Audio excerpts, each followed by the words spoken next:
What does determinism not say? Actually, before we get to that, I just wanted to also mention why I think determinism is true. Like, who does anyone buy this and why? The answer is yes, determinism is relatively popular, and the reason it's popular, I think, one is a kind of appeal to the principle of sufficient reason. The idea that everything has a cause. If you bought the PSR, whether you're a theist or not, if you thought certainly everything in space-time had better have a satisfying cause of its existence, then that comes awfully close to saying that the way things are at any given moment will have a sufficient guaranteeing causal explanation in terms of what comes before it.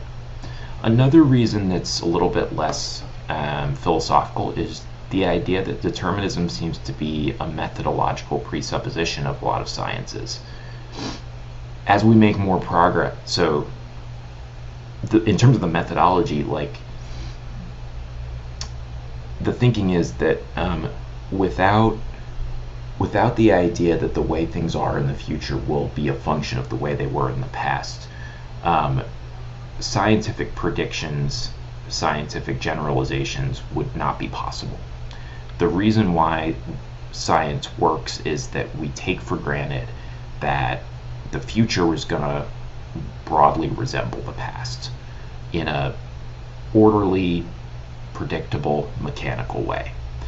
And indeed, as science makes more progress, scientific theories, especially in the hard sciences, seem to confirm that every last little detail in the physical world has a mechanical deterministic explanation.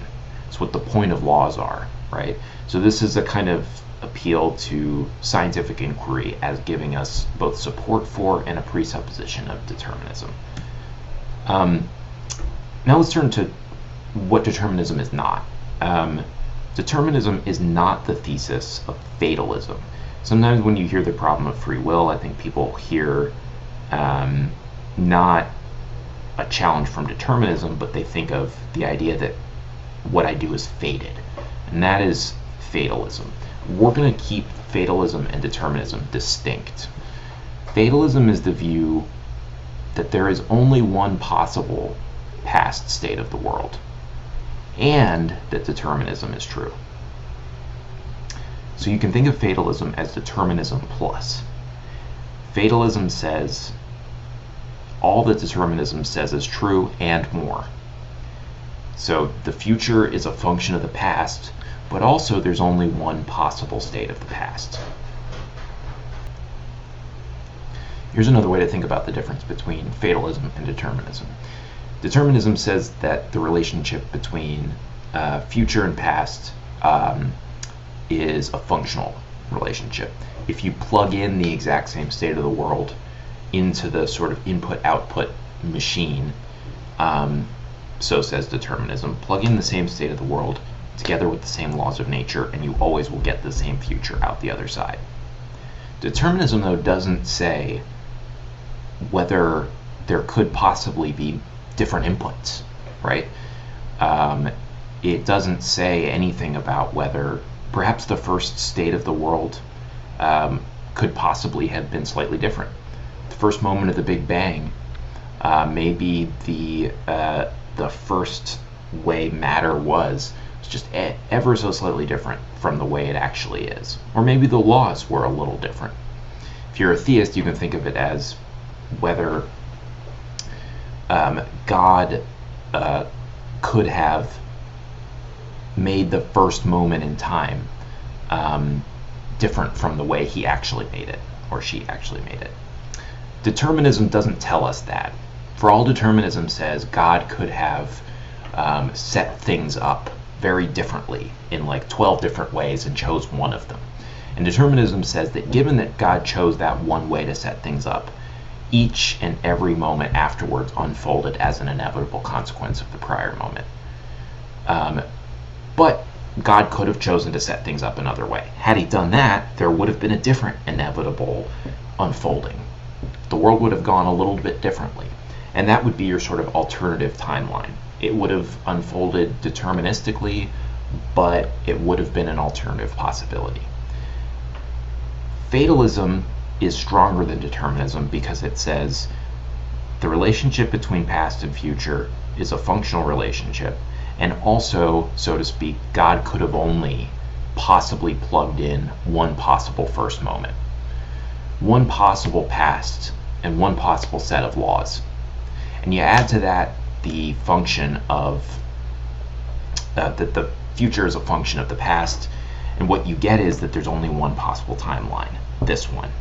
There's no alternatives that unfold deterministically in a different direction.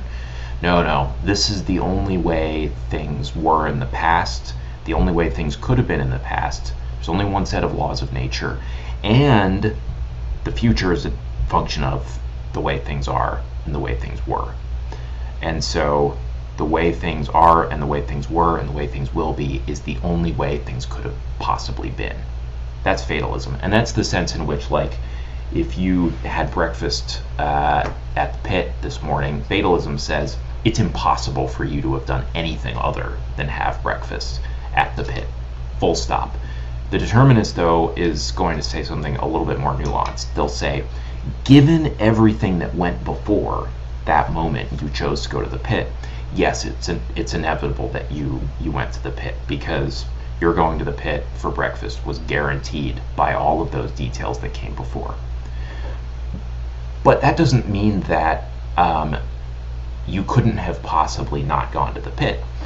Had God set up the world differently, perhaps you never would have been born. That would have been a world in which you didn't go to the pit.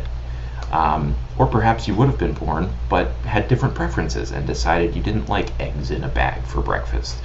Then maybe you would have chosen to have breakfast at home. That's the kind of thing the determinist says. I want you to get clear on this, and if you're not sure yet and you're having trouble, go back and rewatch this portion, because sometimes I think people hear determinism and think fatalism, and compatibilism, which is one of the main views in the free will debate, is going to sound like nonsense to you if you conflate determinism with fatalism.